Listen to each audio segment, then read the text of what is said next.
Wait, don't spend that nickel just yet. Because right now, sitting in your pocket, your drawer, or even hiding in your daily change, could be 5 Jefferson nickels worth far more than their face value. These coins are sleepers, the kind of silent treasures most people spend without a second thought. But collectors? They're hunting them like gold. One of these nickels could turn loose change into real cash, and the crazy part is, people walk past them every single day. So before you toss another coin into a jar, let me show you the 5 rare Jefferson nickels you must look for. The ones that can change your collection, your wallet, and maybe even your luck. Have you ever held a coin that carried more than just its face value, a coin that whispered stories from the heart of American history? Today, we uncover the untold legacy of the 1958 Jefferson nickel, a coin that looks ordinary to the untrained, but hides a powerful story of transition, craftsmanship, and American pride from the minting halls of Philadelphia and Denver to the hands of millions of Americans. This coin marks the final calm before one of the biggest design and production changes in U.S. coinage history. Stay tuned as we dive deep into the craftsmanship, the minting secrets, the errors, and the market value shifts that make the 1958 Jefferson nickel one of the most underrated yet significant coins in U.S. history. The story of the 1958 Jefferson nickel begins in the post-war era of American optimism, when the United States was growing stronger, economically, culturally, and politically. The Jefferson nickel itself had been in circulation since 1938, replacing the Buffalo nickel and featuring one of the nation's founding fathers, Thomas Jefferson, on the obverse, and his Monticello estate on the reverse designed by Felix Schlag. This coin became not only a piece of currency, but also a reflection of American heritage and artistry. By 1958, the Jefferson nickel had been in production for 2 decades, and the U.S. Mint had mastered the art of striking this coin with consistency, precision, and beauty. The Philadelphia Mint and the Denver Mint were the only 2 facilities to produce the 1958 Jefferson nickel. There were no nickels minted in San Francisco.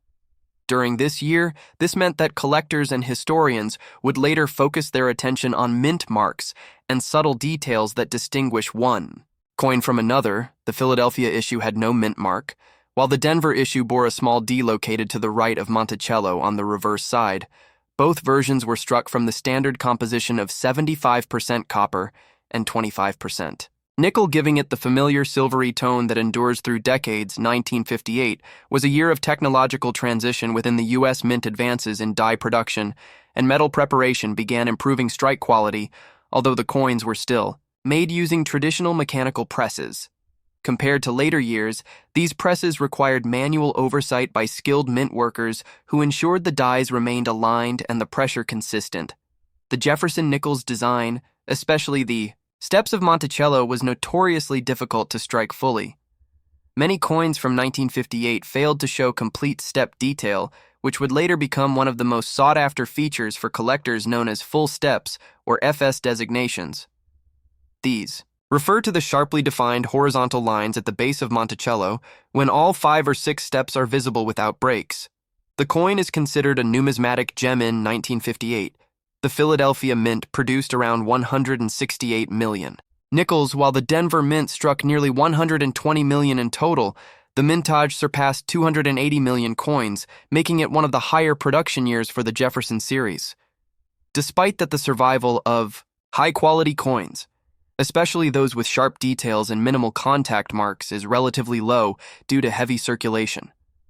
Most of the nickels minted that year were used daily in commerce, passing through countless hands buying coffee, newspapers, gasoline, and groceries.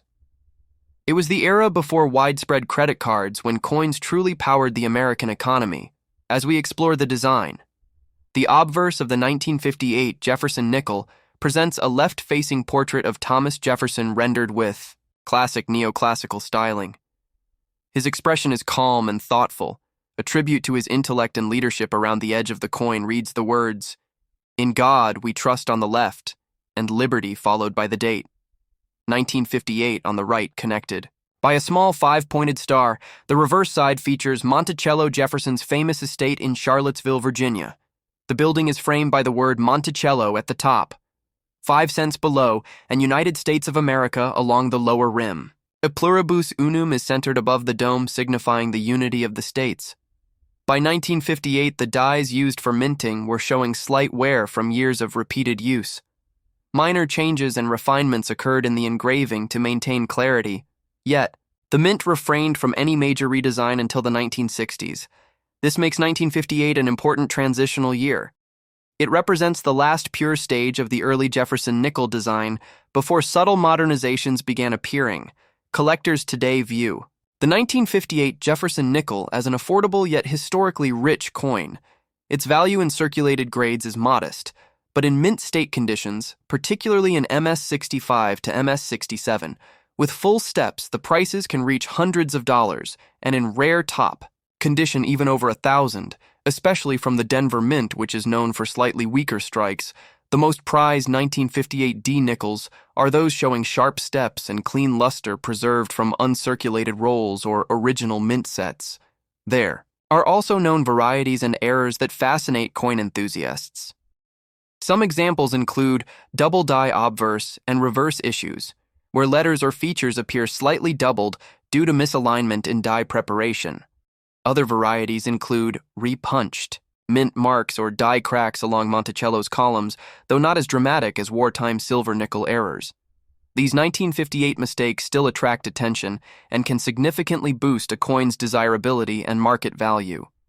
The year 1958 also connects deeply with the broader American story. Dwight D. Eisenhower was president. The nation stood at the dawn of the space age, and the spirit of progress was everywhere. The Jefferson nickel was part of the fabric of everyday life, yet it was also a silent witness to social change. The civil rights movement was gaining strength, and the U.S. economy was thriving. The coin symbolized stability in an era of rapid transformation. Its metallic shine reflected both tradition and hope. When studying the Jefferson nickel series, numismatists often divide its history into major phases. The early silver wartime nickels from 1942 to 1945, the pre-modern years from 1938 to 1964, and the modern-clad issues beginning in 1965, the 1958 nickel falls squarely in the pre-modern era, making it one of the last pure copper-nickel issues before the mint overhauled many of its processes. It was a period when design integrity and die craftsmanship still depended heavily on human expertise. Every coin struck was a small piece of artistry born from the efforts of engravers, die sinkers, and press operators who dedicated their careers to perfection. Over time, collectors have come to appreciate the 1958 Jefferson nickel not just for its face value or metal content, but for what it represents: the end of an age of traditional minting and the perseverance of a classic American design. The Jefferson portrait continued to appear on the nickel for decades, but by the 1960s and 1970s, design fatigue and modernization efforts began altering its details. The 1958 issue remains one of the last untouched examples of Felix Schlag's original artistic vision, before refinements began reshaping the portrait and Monticello's relief. As the years passed, millions of these coins were lost to wear, melting, or circulation attrition, yet thousands survived in collectors' hands. Today they are preserved in albums and coin slabs carefully graded by professionals from the Professional Coin Grading Service and the Numismatic Guarantee Company. Their surfaces tell stories of history and preservation, shining reminders of mid-century America. To truly understand the 1958 Jefferson nickel is to see beyond metal and mint marks. It is to understand the evolution of American craftsmanship and the quiet dignity of a design that has endured for nearly a century. This coin remains a symbol of progress, continuity, and the enduring value of American coinage. Whether you are a casual collector, a numismatist, or simply someone fascinated by history, the 1958 Jefferson nickel holds a story worth telling, a story of legacy, precision, and the timeless beauty of American minting. Have you ever held a coin so ordinary that it hides a story of war, innovation, and American pride? The 1941 Jefferson nickel isn't just a 5-cent piece. It's a silent witness to a turning point in American history. A coin that bridges peace and war, economy and craftsmanship, art and politics. What if I told you that this single nickel tells the tale of how America prepared for global conflict while holding on to its identity through design, detail, and durability? Today we'll journey deep into the creation, production, and legacy of the 1941 Jefferson nickel, a journey that takes us from the heart of the U.S. Mint to the very soul of a nation on the brink of World War II. This is not just coin collecting. This is history in your hands. The year 1941 was one of global uncertainty and quiet preparation. The world was already engulfed in the fires of World War II, but the United States was still holding on to neutrality. However, the winds of war were growing stronger every day, and industries across the nation were shifting toward a war-ready mindset. In this atmosphere, even something as small as a nickel carried importance. The Jefferson nickel, first introduced in 1938, was still a relatively new design in American coinage, replacing the beloved Buffalo nickel that had circulated for 25 years. Designed by Felix Schlag, a German-born American sculptor, the Jefferson nickel honored one of the most influential founding fathers, Thomas Jefferson, whose vision of democracy and education helped shape the United States. The obverse of the coin featured a left-facing portrait of Jefferson, calm, dignified, and deliberate, representing the ideals of leadership, reason, and progress. The reverse showed his Virginia home, Monticello, a neoclassical structure that Jefferson himself designed, standing as a symbol of architecture, intellect, and independence. By 1941, the coin had already gone through 3 full years of production, with minor adjustments made to improve the strike and the clarity of Monticello's steps. The Philadelphia, Denver, and San Francisco mints all contributed to the production of the 1941 Jefferson nickel. Each mint had unique challenges during this year. Philadelphia, being the main hub, produced the majority of the coins, boasting a strong mintage of over 203 million pieces. Denver followed with over 53 million, and San Francisco struck around 43 million nickels. Together, they made the 1941 issue one of the most common pre-war nickels in circulation. But their value today depends heavily on condition, die quality, and mint mark clarity. The 1941 Jefferson nickel represents the last full year before America entered the Second World War. In just 1 year, the U.S. Mint would change the nickel's composition due to wartime metal shortages, introducing the famous silver war nickels that began in late 1942. But in 1941, the traditional alloy of 75% copper and 25% nickel remained intact, giving these coins a unique status as the final pre-war alloy issues. They are, in many ways, the closing chapter of America's peacetime coinage era before materials and priorities shifted toward national defense. Collectors and historians look at the 1941 nickel not just as currency but as a time capsule.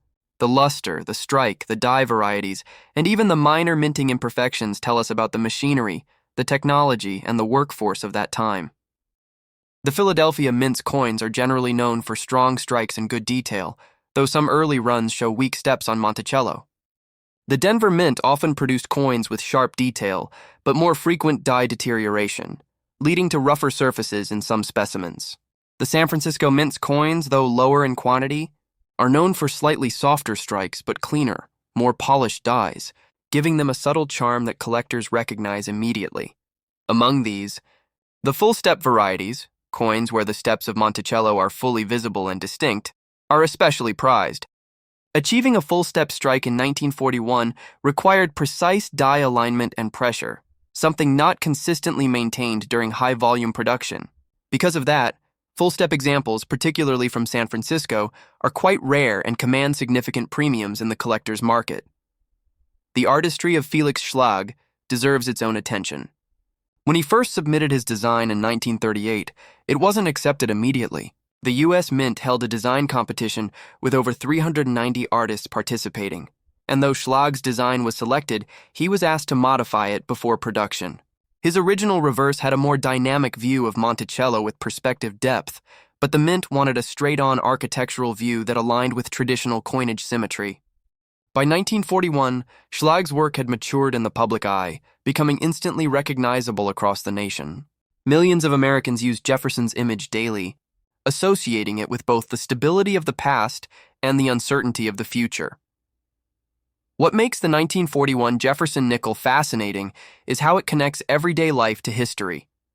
Imagine an American in 1941 walking to a corner store, buying a newspaper for a nickel, reading headlines about Europe's turmoil while paying with this coin, an object that quietly symbolized America's identity. That same coin could have passed through the hands of a factory worker producing military equipment or a young soldier buying a soda before enlisting. Each nickel carried not just value, but a story of resilience and anticipation. From a technical standpoint, the 1941 Jefferson nickel was struck with precision using high-quality planchets, but as wartime demand for metal increased, even these production standards faced pressure. The Mint began experimenting quietly with alternative alloys to prepare for possible shortages. This research laid the groundwork for the composition change that would occur in 1942, when silver and manganese replaced nickel in the alloy. Thus, the 1941 nickel serves as the last chapter of consistency before necessity forced innovation. Today, grading plays a major role in determining the 1941 Jefferson nickel's worth. Coins in circulated condition hold modest value, but uncirculated examples with strong luster and full steps are highly collectible. A 1941 Philadelphia or Denver nickel in MS-67 full steps can bring hundreds of dollars, while a San Francisco full-step specimen can cross into the thousands. Proof coins struck in Philadelphia are another story altogether. The 1941 proof Jefferson nickel had a mintage of about 18,700 pieces, making it one of the last proof issues before the Mint suspended proof coinage for wartime efficiency. These proofs have deeply mirrored surfaces and crisp detail, making them miniature masterpieces of pre-war minting art. From 1941 onward, the Jefferson nickel would evolve in both material and meaning. Wartime nickels, post-war strikes, and even modern issues all trace their lineage back to these early years. The 1941 nickel remains a cornerstone for Jefferson collectors, not only for its historical context, but also for its transitional position between peace and war. Its design stood the test of time, continuing all the way until 2003, before being replaced by newer commemorative versions of Jefferson's portrait and Monticello's view. As we study this coin, we uncover layers of America's story: industrial strength, artistic pride, economic resilience, and the human spirit in the face of change. Every scratch, every shine, and every preserved mint mark from 1941 speaks to a moment when America stood on the threshold of transformation. Collectors don't just see metal, they see memory. And that is what makes the 1941 Jefferson nickel one of the most captivating coins in American history. Have you ever held a coin so ordinary in appearance yet hiding a legacy of post-war American ambition, economic transition, and numismatic intrigue? The 1952 Jefferson nickel is not just another 5-cent piece. It's a silent witness to a nation, reshaping itself after World War II, a coin that bridges the story between wartime scarcity and post-war prosperity. And behind its simple Monticello design lies a tale of artistry politics, minting struggles, and collectors' dreams that few have. Ever Heard Today, we're diving deep into the world of the 1952 Jefferson nickel, a story filled with mint marks, metal shortages, die varieties, and the quest for perfection that defined an era. So grab your magnifying glass, settle in, and prepare for a journey through time where every detail, every mint flaw, and every preserved nickel tells the story of America in transition. Welcome to a numismatic adventure that transforms the common into the extraordinary. And by the end of this video, you'll never look at your spare change the same way again. In the year 1952, America stood tall as a nation, entering a decade of innovation, prosperity, and cultural change. Yet beneath the surface of that optimism, the country was facing the after-effects of the Second World War and the rise of the Cold War tensions that influenced everything from industry to currency. The Jefferson nickel struck in that very year was a small metallic reflection of that transitional era. It was more than just a coin. It was a statement of continuity representing American ideals through design, economic policy, and national identity. The Jefferson nickel, introduced in 1938 to replace the Buffalo nickel, carried the image of Thomas Jefferson, one of the founding fathers and the principal author of the Declaration of Independence. This coin's creation was part of a larger artistic wave to modernize United States coinage with cleaner lines and patriotic symbolism. The artist Felix Schlegel, a German-born sculptor, had designed the portrait of Jefferson on the obverse and his famous home Monticello on the reverse, both of which became icons of mid-20th century American coin design by 1952. The Jefferson nickel had already established itself as a staple of American commerce. The nickel was not only a tool of everyday exchange, but also a subtle reflection of economic stability and industrial strength. During this time, the United States Mint operated out of 3 major facilities: Philadelphia, Denver, and San Francisco, each contributing its own production of the Jefferson nickel for the year 1952.